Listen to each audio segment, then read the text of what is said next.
Hi, my name is Kelly Joy, and I am a 5th grade teacher at Marysville School to this bright and curious and smart group of 5th graders.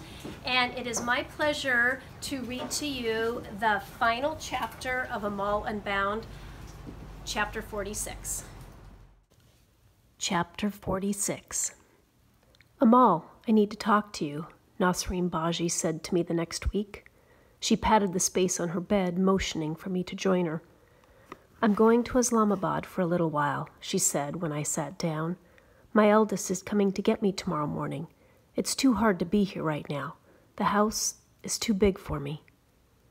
My heart sank. Islamabad was hours from here. As her maidservant, I would be expected to go with her, even farther from my family and all I knew. That's good, I managed to say. It's important to be with your loved ones, especially right now. I'm off to see my sister in a little bit, before I go. She smiled at me. It was the first smile since Jawad Sahib had left. She'll be happy to see you, I told her. I hope so, she said, twisting the edge of her scarf. It's been a long time. Oh, it's never too late to see your family. You're right, and you should be with your family too. I looked at her with a start. Well, you may as well hear it from me first. There's no use in keeping everyone on while we wait to see what happens. I'm closing up the house. Mumtaz will come with me to Islamabad, of course, and a few people, like the gardener, will stay here to take care of the estate, but most everyone else will be let go. You're going to let me go? Well, I thought about keeping you. She smiled at me sadly. I've enjoyed your company and have grown fond of you. I see in you so much of the girl I was. But you belong with your family. Your debt is forgiven. I wanted to hug Nasreen Baji, but I had never embraced her before. Whatever spell she was under, whatever sacred moment this was, I didn't want to risk breaking it. Thank you, I whispered. Later that afternoon, I sat with the others as Nasreen Baji shared what was to come. Bilal's face broke open with disbelief and then widened into a smile. Hamid hugged Fatima, but Ghulam was somber, and when I looked at Mumtaz, she was crying. But you're going to stay on. I walked over and clasped her hands. You're going to her home in Islamabad.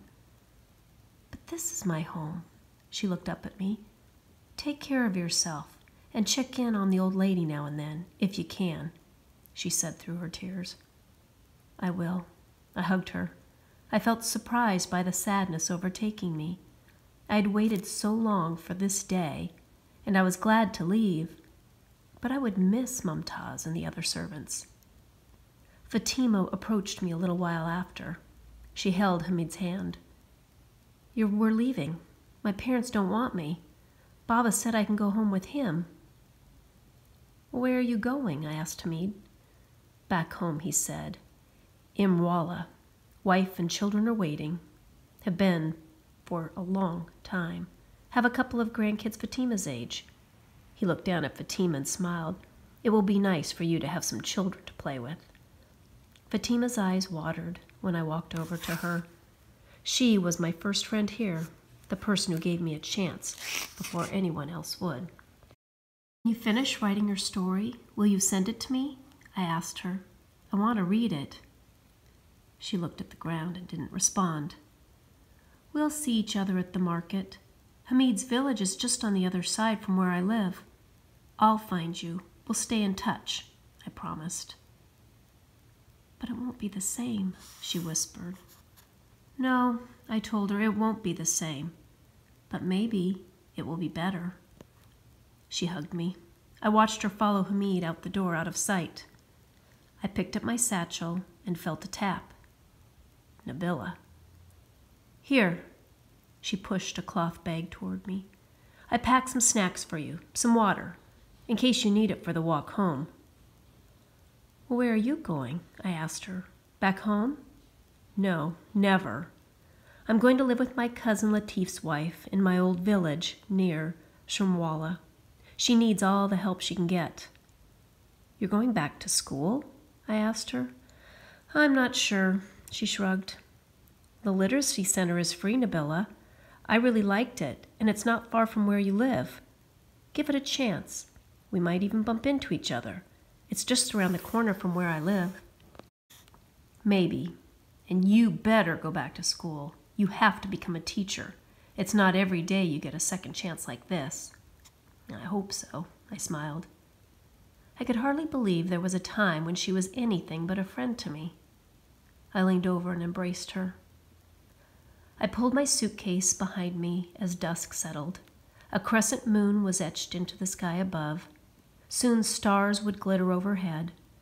But I didn't need them to guide me. I knew my way home. I thought about what Nabila had said.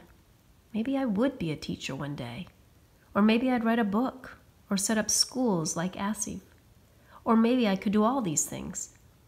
I knew now that one person could hold many different dreams and see them all come true. And one was coming true right now. I was leaving this estate behind me. The walk took longer than I thought. I kept expecting someone to come after me, to snatch me away and take me back to the estate. But no one came. I kept walking. Each step took me closer to my parents, to Seema and Omar and Hafsa. I didn't look back. I followed the winding path, walking over potholes, some so deep they seemed to crack open into the center of the earth. And I wondered what would happen next. Would Jawad Sahib be released one day? Would he come searching for me?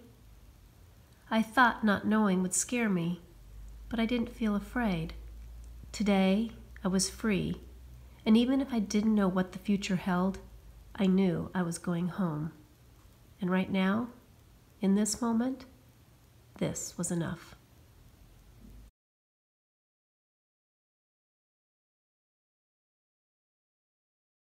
Amal is a fictional character, but she represents countless other girls in Pakistan and around the world who take a stand against inequality and fight for justice in often unrecognized but important ways. We don't have to make headlines to help change the world for the better. Everything we do in our communities and beyond to impart good is important and matters. The issue of indentured servitude covered in this book is a global problem affecting millions of people, including in the United States. While some experience situations similar to Amal's, unfortunately, the vast majority suffer much more difficult situations with no end in sight. Amal's reality is far luckier than most who endure this horrendous practice.